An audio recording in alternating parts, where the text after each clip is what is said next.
Steve, are the donuts hard? Dairy, sorry, dairy. They're both going back and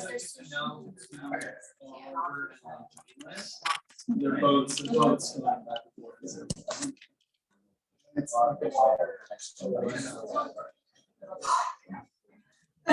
Yeah, you don't have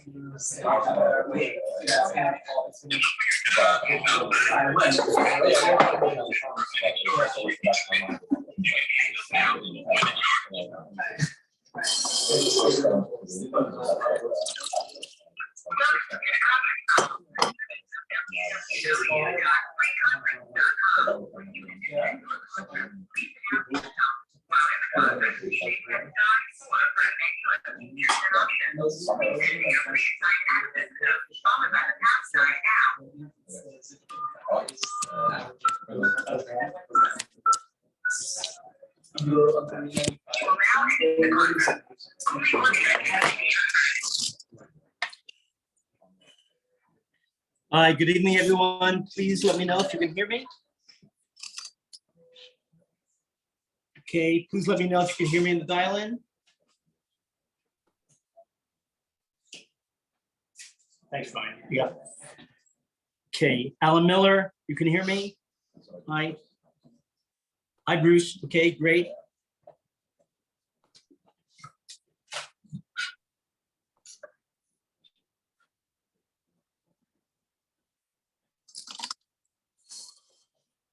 Hi, Carmit, loud and clear, great. Okay, Philadelphia, hi. Las Vegas, San Juan, hi. Okay. Providence, Rhode Island, hi. Okay, great. Okay, amazing. All right, so good evening, everyone. Hi, and welcome back, Steve. Okay, he's one of the founders of the class. When I moved here 2 years ago, thank you. Okay. Okay. So with that, okay. So we're in a very, very special Zman, in a very, very special time because we're in the month of Adar. And this year, it's a leap year, so we have 2 Adars. So we have 30 days to be able to really get into the mode of being unbelievably happy. So I wait all year for these months. And our sages teach us that these months are, are infused with, hi, welcome. Hi, hi, Steve. Nice to meet you. Hi. It's a tremendous time to start new initiatives, business, shidduchim, dating, whatever. Okay, we'll discuss that in a few weeks. Okay, so with that, usually I say hello to my mom, but my mom is running an event in Deerfield Beach. I think Israel Bonds or something. Anyway, so I want to say hello to my cousin Leslie. All right, so usually we have the Torah portion of the week, and we know that the Torah portion of the week gives the Jew individually, collectively, tremendous direction. All right, whatever is going on in the Torah portion of the week has a tremendous connection to us. Hi, welcome. Hi. Smart exceptions over here. Jeremy, please make sure. The Ashkenazim are mixing up here. This is really getting very confusing here. People are getting upset now. Someone's going to text me later on, Steve, that was very racist, very chauvinistic. Like, it's a joke. They have joking, it's a joke. Okay, so with that, so usually we do the portion of the week, and I don't know, the guy at Fence Joe always says how he's inspired before he gives a class, and I think it's the same thing like trying to daven and trying to pray, that I'm guided to what I should speak about. So instead of doing the Parsha, we're going to do a class called Untitled about words. Okay, because of late, I've seen a lot of stuff going on. People saying things they shouldn't be saying with other people, other communities. And if we only knew, and I'm speaking myself, there's a time and place, of course, when it comes to business, you're careful, but we only know what it costs us. And every time that we malign someone, what that's costing us. And the fact that we don't see it that way is because we're really out of our minds. Okay, so this class I got from Rabbi Sylvester Youngberg, of course, and Rabbi Pliskin. All right, so welcome. So if you've attended a class before, you've heard this many times. So very often people say to me, Steve, I'm not religious, I'm not observant, but for me, being a good person, that's the most important thing. I never understand it because how could they call themselves a good person? If you would ask me if I'm a good person, my response would be, I'm working on it, I'm trying. But very often in the secular world, people say, I'm a good person. But guess what? You've heard this, we say this, the goal of a Jew, the goal of a human being is not to be a good person, but to be a great person. Our goal is to be great, not good. So very often people say, Steve, I don't hurt anyone. So the truth is when people say that, either they're liars or they really have amnesia, because if you study the Torah, there's no way they're not hurting people, but they just aren't conscious of it. Okay, words. So we know animals eat, we eat. Animals sleep, we sleep. Animals procreate, we procreate. What differentiates an animal from a human being is the ability to articulate, the ability to speak. In fact, one of the words for human being is called the medaber, one who speaks. All right, and it's interesting, the Torah begins with words. Hashem said, let there be the seas, there's a sea. Let there be the earth. With words, Hashem created the world, right? So too, we could create the world. We could build human beings up. We could destroy with the power of our mouths. So everyone probably heard this before, but there's a great rabbi in Poland, in Rodin. He wrote many books on speaking properly, technical terms for English and Harav.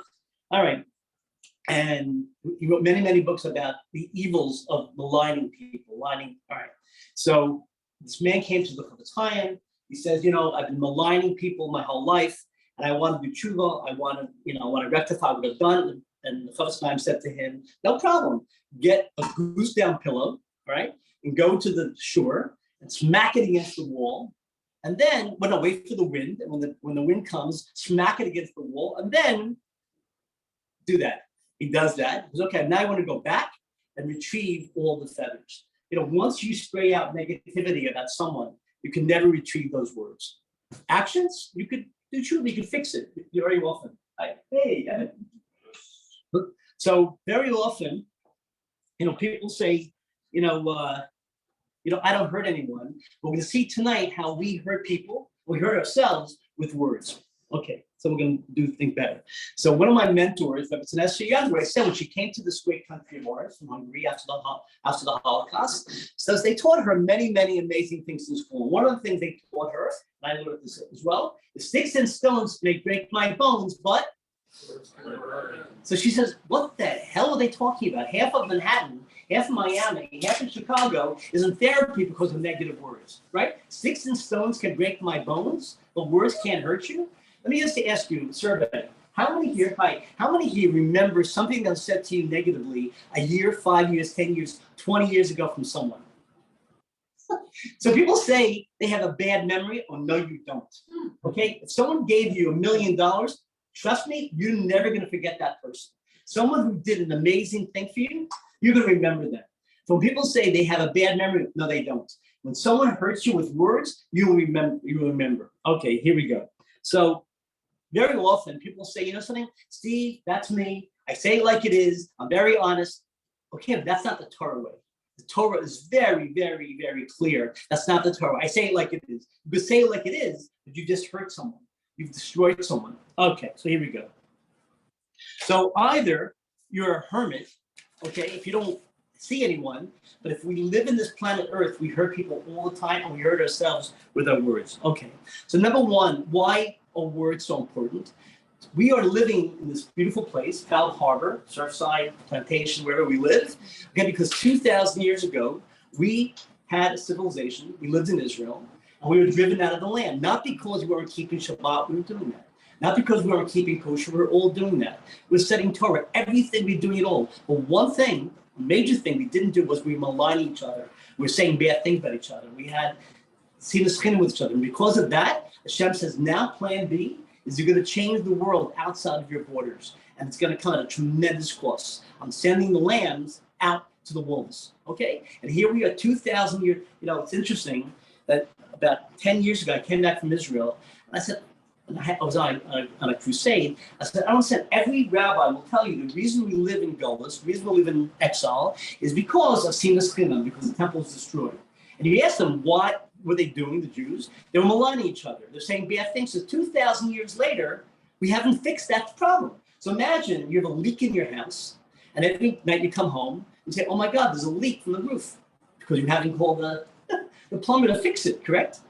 So we're driven, that's the issue. So why doesn't our rabbis just go on a campaign and working on Ahavas Yisrael, correct? We have to learn Torah, we have to keep Shabbat, we have to do, but that's not why we're kicked out of the land. We're kicked out because of seeing this kingdom. And this keeps going on and on. So tonight, hopefully we're gonna learn some things that change things. Okay, so number one, why a negative word so bad? Number one, it destroys families. How many here have family members, aunts, uncles, cousins, you don't speak to? Raise your hands. Okay, and in most cases, hi, welcome. You don't even know why you don't even speak to them. You know what? You know why you don't speak to them? Because at a wedding or a bar mitzvah or a funeral, God forbid, or some family function, an aunt or an uncle, someone says something and that's it. My grandfather came from Europe. To this day, my grandfather passed away. I have no idea. He came from Europe. Something happened with his brother with shoes, and that's it. My grandfather's brother, I have cousins somewhere in America. I have no idea where they are because something happened with shoes and words, correct? So, hello, welcome, hi. Okay, so negative words destroy families. Negative words destroy the Jewish people. Negative words destroy communities. How many towns are there when you have breakaways of a synagogue and a breakaway of the breakaway? Why? Because of negative words that one person said, this person said. It destroys us. It's insidious. How many shidduchim, how many matches do I know, couples broke up because guy or girl maligned this guy or that girl or said something and they broke up and the girl or the guy didn't do their homework. So what's wrong with that is very often when people malign a guy or girl, they might have been right 5-10 years ago, right? If someone says, Steve Eisman, you're the same guy that I knew 15 years ago. Oh my God, I'll be very, very depressed. If you tell me I'm the same person, if you tell me I look the same, that's a compliment.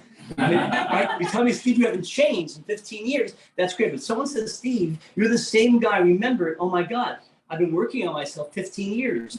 So very often when you meet someone, and someone asks about a guy, maybe the guy did tshuva, maybe the guy's not the same creep as he was 5 years ago. Maybe that girl, I came from the Upper West Side, right? And very often there were guys, girls would malign these guys, they're not available, they're commitment-phobic, they're this and that. They just didn't want to marry you. So now these girls go on a tirade maligning that guy. Guess what? He wasn't ready or he didn't want to marry you. And that's true for girls as well. So very often we say, have to be very, very careful. Okay. Next thing, I know many, many people who would never say anything negative about another person. But when it comes to themselves, they are unbelievably harsh. That's also against the Torah. If you ever find yourself saying, and we all do this, I'm so stupid, I'm so ugly, Mike, that's also Lashon Hara. You can't do that by yourself. You're taking away your self-esteem. That's usher. You're not allowed to do that. You can't even say it. Whenever you find yourself saying that about yourself, those are bad tapes from childhood, et cetera, et cetera. Okay, so let's go. So what is very bad about negative words? Number one, it destroys people's confidence. It destroys people's confidence. What is the difference between a successful person, in my opinion, and someone who's not, is having a mother or grandmother, a bubby, a zaidi, or teacher, right? Not to get political, but we have a guy named Putin, okay, Prime Minister, President of Russia, okay, and why is he so nice to the Jews? If he is, why? Anyone know? There's some Russians, why? I think like when he was a child, he had a Jewish neighbor who his parents were caring for him or something. He asked to show this the teacher. Something like I don't know about that, but I think he had a wrestling coach. He was very puny. And the wrestling coach, Jewish wrestling coach says, you can do this. It's possible. Work with me. And because of that, that Jewish teacher gave him the confidence. That's one of the reasons why he has such an affection, affinity, the Jewish people. The difference between someone being successful and someone saying to them, you can do this, you can do this. When you rob someone from their confidence, it's negative words. I hear all the time people say, you're never getting an apartment in Miami. You're never getting an apartment in Bal Harbor. It could be very challenging, but guess what? There's Hashem in the world. It can happen. If someone says to you, you're never going to get a flight to New York on President's Weekend, they're right, but there's Hashem in the world. You have no right to rob someone's confidence. No one gets into that program. No one's going to get, last week was Yeshiva week. Okay, so we had this big Shabbaton. We had 800 people, everyone knows. So we had a Karata Tov dinner. We had a dinner and we made just for people who helped out, schlepping and did what they had to do. So everyone says, Steve, you're never going to get a reservation anywhere in Bal Harbor, in Surfside, Plantation, Aventura, because it's Yeshiva week. He says, stop. I called up Mendel's, I explained to him, he said, we have 273 observations, we'll squeeze you in. Okay, expect the unexpected. Stop with negativity. You could be the person who gets the job. You can get the one apartment that's available at Bay Harbor Island, right? Negative one. Next. Okay, next. Okay. Really good restaurant, everyone should go. Okay, thank you. Okay, insulting someone's intelligence. We all do this. What are you, an idiot? What are you, crazy? What are you, stupid? Did you finish Kindle? Those are all negative words. And if you're on the other end, it's very stinging. You walk away from that person. It's not the Torah way. Hi, welcome. Hi, welcome. Hi. So we have real safe road days. Go. Oh, good to see you.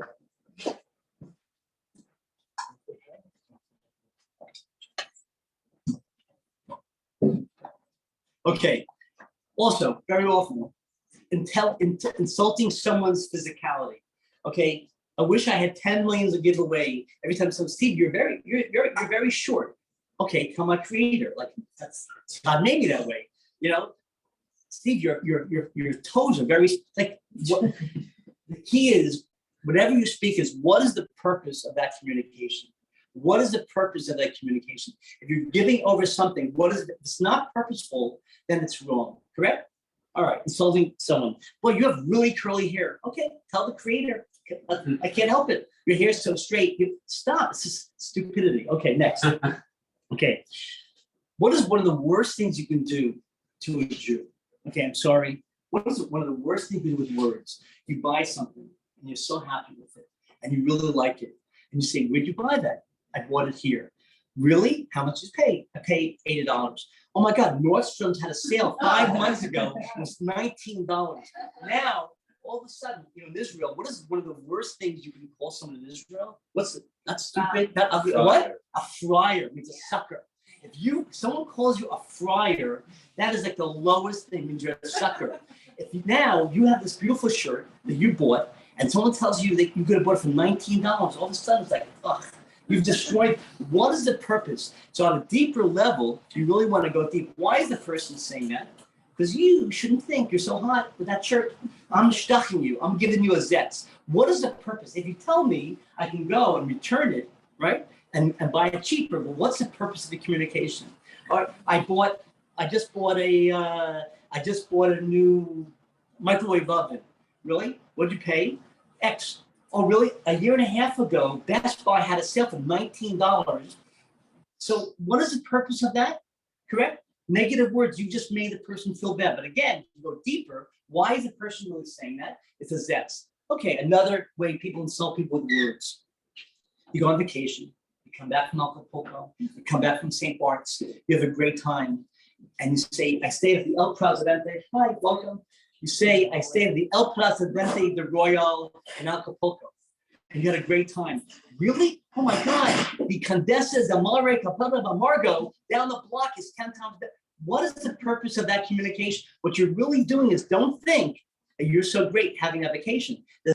What is the purpose of saying that? Next time they go, or maybe wait a week or a month, say, by the way, next time you go to Acapulco, I have a really great hotel. But when you say that to the person, you're robbing them of the vacation. But again, on a deeper psychological level, anyone experienced that before? You come back, I just went to this best restaurant in the Bahamas, a kosher restaurant on Paradise Island. No, it's terrible, it's disgusting, the one down the road. I'm telling you, what difference is it? But why are you doing that? Because it's a zetz, negative words. Okay, negative words. Then, everyone here are singles. There's a mismatched personality. What is a mismatch? And we've all met people like that. You say blue, they say green. You say white, they say, I'm not talking about objective things, it's subjective. I think Mendel's has the best hamburger. You're crazy, you're out of a mind, the place is not. So if you're really smart, don't even start with the person because their mother or their father didn't love them. All right, their job is to argue. You ever meet people like, you go on a date, you meet a girl and a guy, you say, oh my God, the beach is so beautiful in Bal Harbor. No, it's not, South Bay. Okay, fine. No, stop. The negative, I'm saying it's with negative words, and people get involved with all, good job to you, okay? Don't go there, okay? All right? You tell them, I went to this amazing wedding hall in New York, the nicest, no, it's not. This is not, Okay, it's stop. Negative words, don't go there. You're giving them energy. Let them go. What do you Okay. do if you face that in a conversation? If someone says it to you?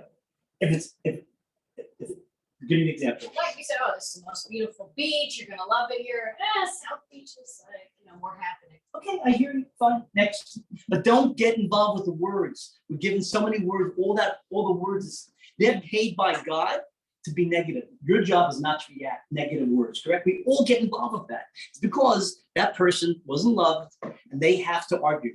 Especially if you're on a date. You ever have that personality? I say white, they say blue. It's like, I hear you, fine, next. Okay, next. Nicknames. According to the Jewish law, my name's Steve. You want to call me Stevela, you want to call me Mamalach, fine. But nicknames are not allowed. Okay? Fumbles, they say, people make a joke, and they say, Steve, I'm only joking. A joke is a legalized way of giving you a zets. Steve, I'm only joking. No, you're not. You say it in a joking way. A joke is a way of putting a person down. Again, Hashem is watching. Hashem is watching. The British have a very interesting ways of putting you down. What do? They always insult you with a question mark. Steve, your short's a bit aqua, isn't it? Is that bad? No, I'm just saying. What are you saying, really? Yeah, that's a bit short. Is that bad? No, I'm just saying. They ask a question, but it's a nice way of giving you a zest, correct? All right? These are all negative words, very subtle. But when you make a joke at someone's expense, like in my family, I had certain relatives would always bring back something that happened in childhood. And they'll say, oh, it's funny. No, it's not funny. It wasn't funny 20 years ago. It's not funny now. Negative words. Okay. Are nicknames that people approve, okay? Yes. Honey face, cookie face, mom, all the endearing things. Right. But when you have a nickname, which is a pejorative way, that every time you say that, it's hurting the person. Okay? This is all blocking everything else. Okay, next. Family background. We all do this, and I do this. Oh, you must be from a Russian background. Oh, you must be Sephardi because you think this way. You must be Baharian. Like you've never heard that before. Those are nice ways of minimizing the person, right? You must be we all joke if the person's okay with it, but it's a legal way of giving them a zets, right? You must be Sephardi. You must be Ashkenazi. Stop it, all right? Regional stuffs. Regional. Oh, you must be from the 5 towns. You must, you must be, Steve, the way you act, you must be from New York. Is that it? I'm just saying, I know what you're saying. You're giving me a zets. You must be from New Jersey. I grew up in New Jersey. I've never met anyone who speaks like Jersey. It's nice for Saturday Night Live 35 years ago, but no one says Jersey. People say you're from Jersey. I think, I've never heard that before, correct? You must be from the 5 towns. You must be from Kendall. You must be Swiss. You must be. Those are all ways of giving a person a zets with words, correct? We all do that. And we wonder why things aren't flowing above. Okay. Professional. Giving to people. So whatever we go into in our lives, because our souls, we discussed this 2 weeks ago, our souls are telling us that's what we're supposed to be doing. Okay, so when people put people down by their professions, that's another way. So I have friends of mine who are nurses. So they'll go to somewhere and people say to them, oh, so you change bedpans? Wow. And we all know, what's the expression? When COVID started, we honored all these workers. What are they called? I'm sorry? First responder. All of a sudden, we have this new respect right after 9/11 for police officers and firemen and all the nurses who were taking care of our parents and grandparents, right? I have a friend who's a chiropractor. So he met this girl at MGE, it's a place in the Air Side, and he really liked this girl, and he decided to come back and go out with her. And the first date, she says, what do you do? So she goes, I'm a chiropractor. Oh, so you're not a real doctor. So, like, talk about emasculation, like she destroyed him. This guy invested a lot of time, a lot of effort. All right, and then she didn't understand why the guy didn't want to call her again, okay? Oh, you're a lawyer. Oh, so you chase ambulances. Or how many times people said to me, oh, you walk on Wall Street, you don't do anything, you just shuffle paper. Ouch. Okay, so all negative, we put people down by the professions, all right? This is all negative words, all right? And then being single. Okay, married people, is they see you, they haven't seen you in 3 years or 4 years or 5 years, 10 years. So are you still single? Oh, I guess no one's good enough. You've dated everyone. What is the purpose of that communication? Correct? So the way my stepfather taught me, how do you answer someone that does that? When they come over, he's still single, no one's good enough, you did the whole world. Say, if you find me a wife like your wife, I'll marry her. End of conversation. Okay? Right? Right? Fine. And the husband goes, really? You want my wife? No, okay. But someone says that, say, if you could find me someone like your daughters, I'll marry them. That's it. Or you say, tell you what, why don't you set me up? You'll never hear from them again, most likely, correct? Empower them. Don't take it and turn it on. That's it. All right? All right.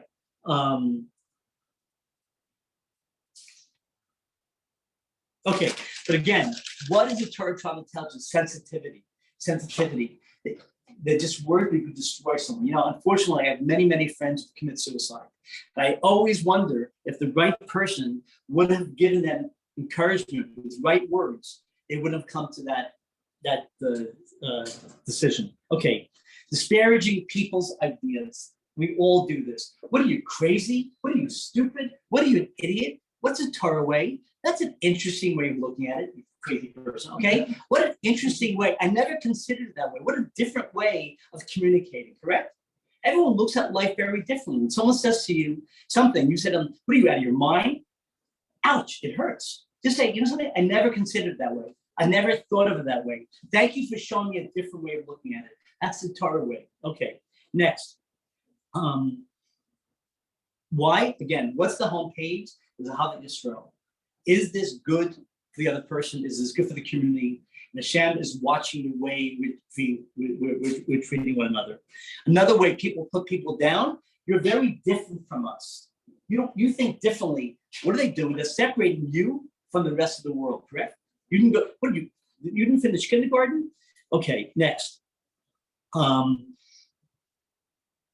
Bringing things up from the past. Yeah, we don't have the time, but we can go through the Torah. The Torah has all these examples. Bringing things up from the past. That's a very negative thing. Okay, in Yiddish, there's an expression called it's over with.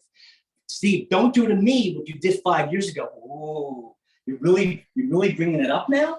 Really, seriously? And we see that, by the way, when the Torah, when Yosef's brothers going back to Eretz Yisrael, what does it say? Don't bring up the past. It's over. It's finished. The worst thing you could do in a relationship, in a family, or dating someone is bringing something up from the past, because now you're bringing the whole thing up. You know, many of you know there's a show on Bravo called Real Housewives of New Jersey, of Atlanta. So Andy Cohen, they wanted to do a Jewish theme. The theme is going to be called Jerusalem on the Hudson. 4 Jewish guys. I was going to be one of the guys on the Upper West Side. So I had no idea what Bravo was, and I had no idea who Andy Cohen was. So I watched the show for like 3 months, from 3 o'clock in the morning to watch it. And I realized very quickly I could not do this, because everything the show is about is everything I'm trying not to do. Rechilas, Lashon Hara, judging people. And what would I do when people would throw me under the bus? Plus, most of my life really takes place like a Shabbos. So I said, don't worry, we'll have the film crew come on. Anyway, so why am I telling the story? If you watch Real Housewives, is every time there's resolution, they make up. What happens? They bring up something that happened a year before, and this thing starts up all over again, correct?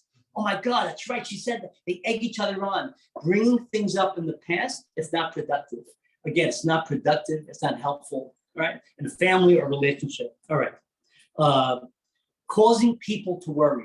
This is also against the Torah. I have friends of mine, they're obsessed with the ozone, COVID, Fauci, every day sending me now, Friday, there's a new variant of the variant coming, okay?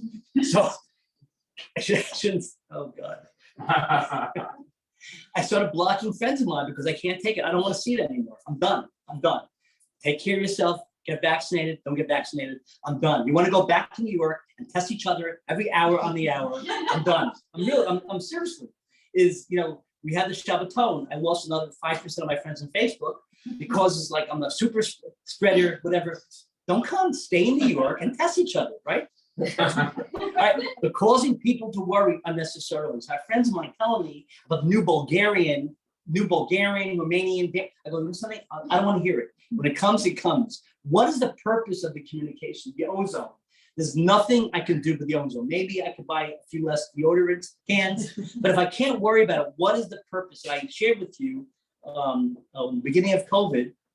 It's very scary being here myself, Tetzaveh, and I called up a good friend, Evelyn Katz, and I said, I need some lessons from your father, Holocaust survivor, Mr. Rohr, how he navigated after the Holocaust. He went from Berlin to Bogota.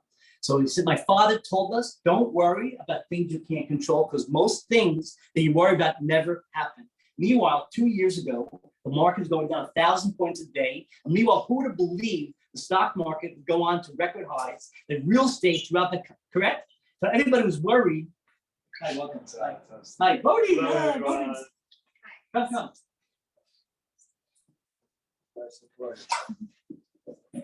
So who would have believed 2 years ago that things would be economically as strong as they are when in the abyss of COVID, correct? So all these people who lost sleep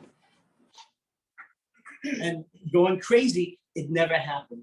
Causing people unnecessary worry is also usur. It's against the Torah. What is the purpose of communicating? Because most things you worry about never, ever happen, right? Most things that we worry about, it never happens. And again, why? Yeshua Hashem terrifying. Life can change at a dime. When you tell people this or that's going to happen, think good. Right? The Lubavitch Rebbe said, think good, it'll be good. I can't tell you, Bodhi's a witness, how many times things look this way, and 5 minutes later, we're going to the beach. Bodhi's here, my witness, Alex. We're going to the beach. We're going to have Abdullah on the beach. And as we get to the beach, I feel a fleck on my cheek. I was hoping it was Alex spit, but it wasn't. Okay, it was a raindrop. And Alex looks at me going, oh my God. Bodhi, guess what? Somehow the rain went San Souci, it went to 41st Street. It didn't rain 33154. Most things we worry about never happen. Causing people to worry unnecessarily is also not right. Okay, next. Be constructive with words. Whenever you're going to communicate to someone, what is the purpose of the communication? If you're just saying it to someone, be able to vent? No. You have your therapist, you have a rabbi, you have a rebbe, you have a mother, but causing people unnecessary worry is also next. Negative words. We should be very, very careful. We don't malign Eretz Yisrael. We don't say anything for Eretz Yisrael. Very often it's very trendy. People talk about the Israeli cab drivers, Israel being this kind of person, that kind of person. You're maligning a country. You're maligning Eretz Yisrael. It's also us against the Torah. We have the Meraglim, we have the spies. Be very, very, very careful. Also maligning communities. All the Jews in Aventura like this, the Jews in Bal Harbor. Let's be very, very careful. Very, very, very careful before you're maligning. All right. Now, I remember one time this rabbi said to me, I was looking at one side, all you people care about is sushi. And then the same rabbi came to us 6 months later looking for money to make his daughter's wedding. Like, well, we're working, all you care about sushi, but now you need money to buy your daughter's what? It's like, okay, next. Next thing. Someone says something to you and you go, something wrong with your hearing? Something wrong with you. It's like, actually, I can't hear so well in the ear. We all say that somewhere, right? What's wrong with your hearing? There's a very, very special guy, a blind judge from Detroit, Bodhi. What's his name? Right, he's blind, and he did Iron Man. The guy is amazing. A judge in Detroit. Okay, he did Iron. So one time I was at a house. What's that? Richard Bernstein. Yeah. Okay, so I have witnesses. So Richard Bernstein is blind. Judge, went to law school. Judge in Detroit. And I was at someone's house for Shabbos, and a guy says to me, Steve, your friend, he never says hello. So I said, my friend Richard?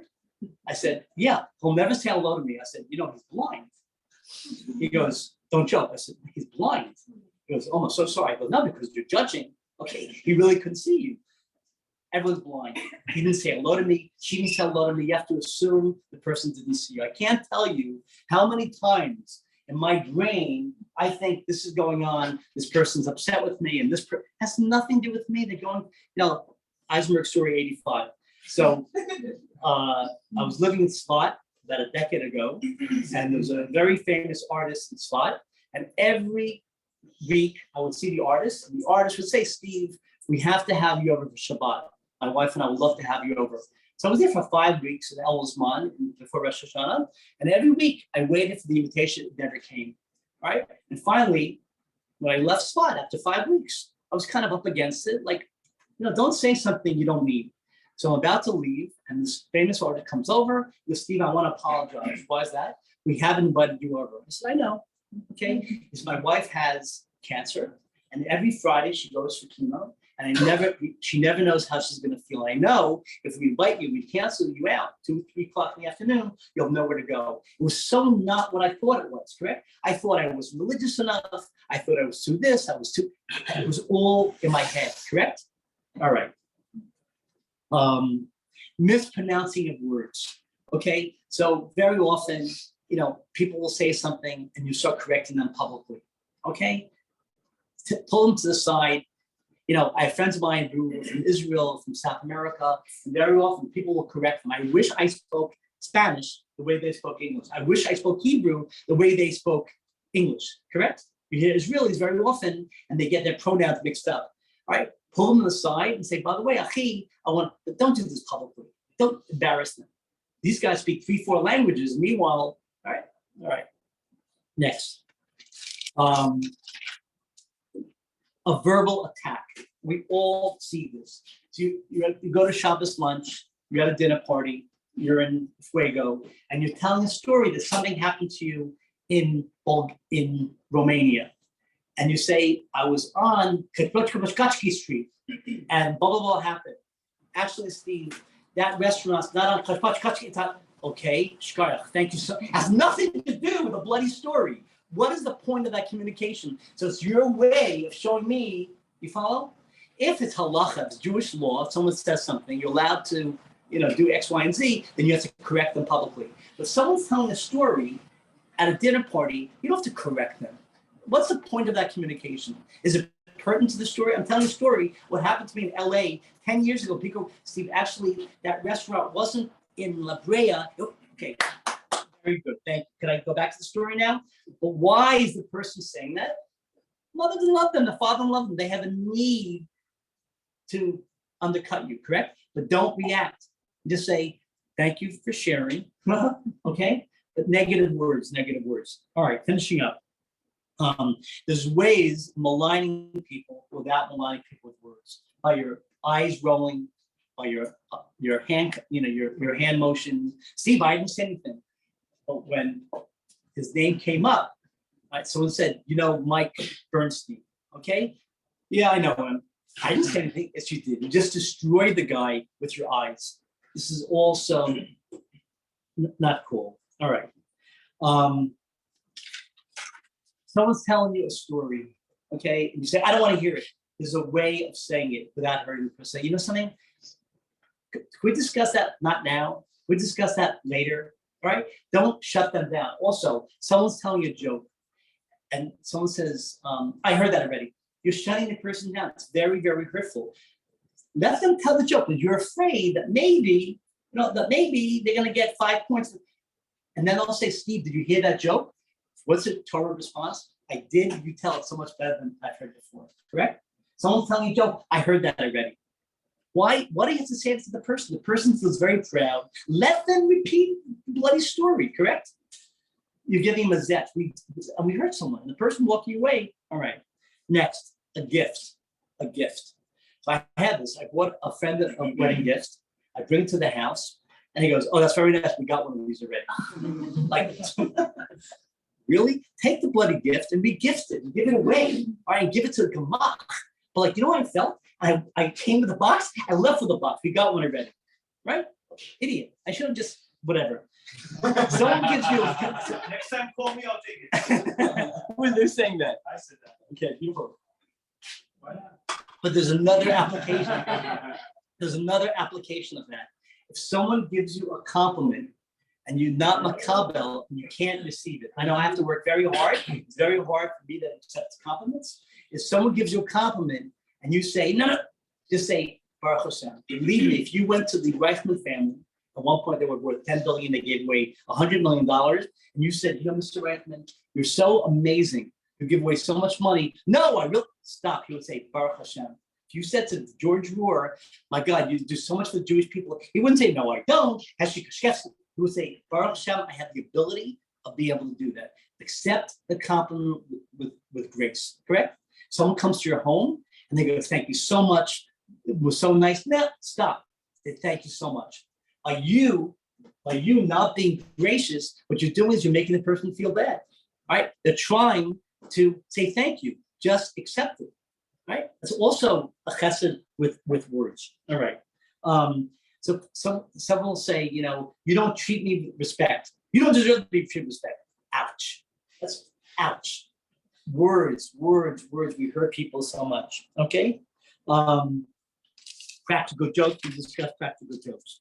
So what do we learn tonight? Words can be constructive or destructive. Before you say something to someone, stop and say, how are these words going to be played out in that person's brain? It says in Pirkei Avot, that's the fathers, who is a wise person? Someone who sees, right, the consequence of their actions.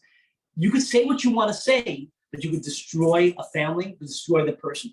Very often, and that's why my father said, don't ever put anything in writing, especially in this email world, because sometimes you sleep on it. You say something, and it's like later on going, oh my God, was it worth it? You can say what you want to, and but now you've just destroyed a relationship with your brother, your sister, your mother. Hold back with words. Words can destroy.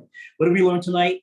Is words should be helpful and not helpful. We learned tonight that words should be reassuring, right? Before we say something to someone, how is this going to be played out for the person? Think about what you're going to say. Oh, hi, welcome. Okay. And words, by the way, should always be with praise.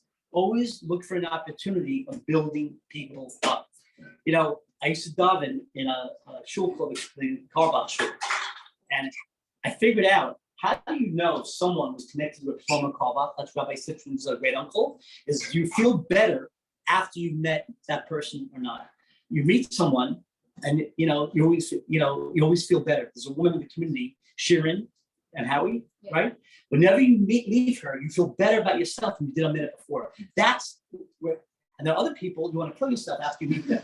Every time you meet them, it's always, I have a few people, I call them social terrorists. Whenever I meet them, I always feel like, because they always have a way of giving me a zest. Like, there's a woman, whatever she lives, and she's like, Steve, I really like you, but not me, but I just want to tell you what people said about your Shabbaton. Thank you. So I said, what's constructive? I'm just sharing with you, but you always share with me something negative, correct? Is how, we have a friend over here, has a Sephardi organization, okay? It's very easy to tell me what's wrong with something. Tell me what's constructive. So this Friday night, the first time making a dinner for 40s and 50s. It's a very interesting experience, so I can tell you, very interesting. So a guy from a certain city, he says, and what are we gonna do Saturday night? I said, I don't know.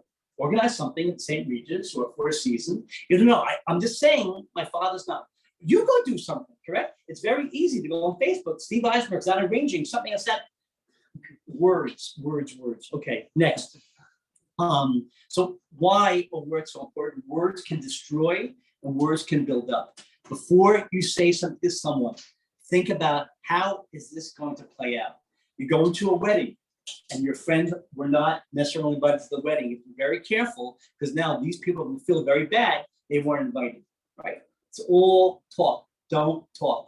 And again, you're doing well in business. We discuss this all the time. You don't have to tell 50 friends that you closed your biggest deal. You're dating someone amazing, get a ring on your finger, go on Facebook and show it. You don't have to, very quiet, very, very good with words. And by the way, this I inherit all kinds of things, all right? So again, words can build, words can destroy, and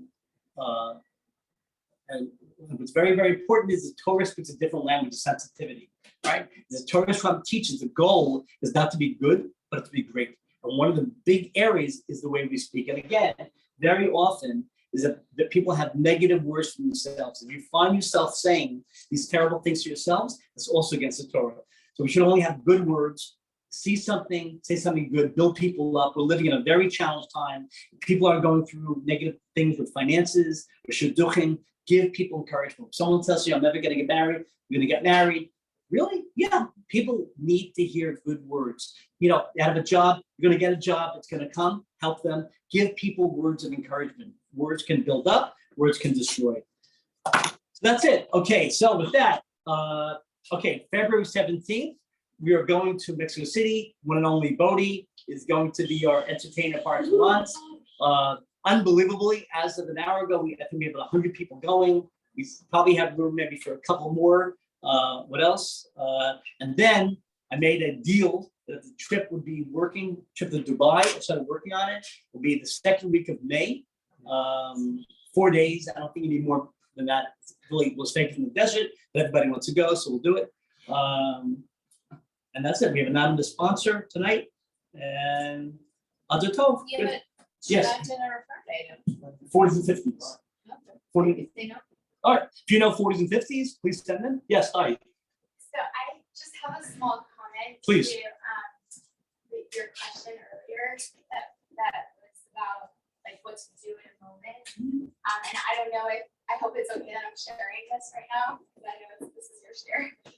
So hopefully this Please. is in line.